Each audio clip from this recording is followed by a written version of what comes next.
அப்பா அம்மாவை பார்க்காம ஒரு பொண்ணு வந்து பர்த்டே விஷ் பண்ணலன்றதுக்காக சூசைட் பண்ணுற இவ்வளோ கோழத்தனமான ஒரு பொண்ணை லவ் பண்ணுறீங்கன்னு ஓகே. ஒரு பொண்ணை லவ் பண்ணிட்டா அவதான் உலகமே கிடையாது. அப்பா அம்மாவும் இருக்காங்க, அவங்களையுமே பார்க்கணும். ஸோ அந்த பொண்ணு ஃபீல் பண்ணுறாலோ இல்லையோ அவங்க அப்பா அம்மா எவ்வளோ ஃபீல் பண்ணுவாங்கன்னு அந்த பையன் கொஞ்சமாவது யோசிச்சிருக்கலாம். ஸோ இந்த மாதிரி முட்டாளங்கள்லாம் இன்னும் நம்ம நாட்டில் இருக்க தான் செய்கிறாங்க. ஒரு பொண்ணுக்காக சூசைட் பண்ணுறதுலாம் பண்ணாதீங்க. அதே மாதிரி ஒரு பையனுக்காக சூசைட் பண்ணுறதுலாம் பண்ணாதீங்க. அதையும் தாண்டி உங்கள் அப்பா அவங்க அம்மா இருக்காங்க, அவங்களும் யோசிச்சு பாருங்கள். இதுக்கு சூசைட் பண்ணிக்கணுன்ற ஒரு விவஸ்தையே இல்லையாடா, இதுக்கு கூடமாடா சூசைட் பண்ணிப்பீங்க? கேட்கவே ஒரு காமெடியாக இருக்குது. உயிர்ன்றது விலை மதிப்பற்றது.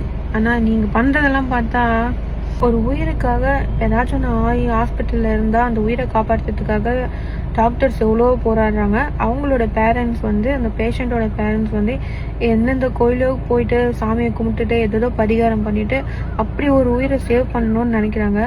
ஆனால் உங்களுக்குலாம் வந்து ஒரு உயிரோட அருமை தெரில. ஈஸியாக வந்து அதை வந்து விட்டு கொடுத்துட்றீங்க. யாருக்காகவும் எதுக்காகவும் அவங்க உயிரை அழிச்சிக்கணும்னு நினைக்காதீங்க. சூசைடுன்றது வந்து ஒரு தீர்வு ஆகிடாது. என்னடானாலும் பார்த்துக்கலாம், நடக்க தான் போகுது அப்படின்னு நினச்சிட்டு இருங்க.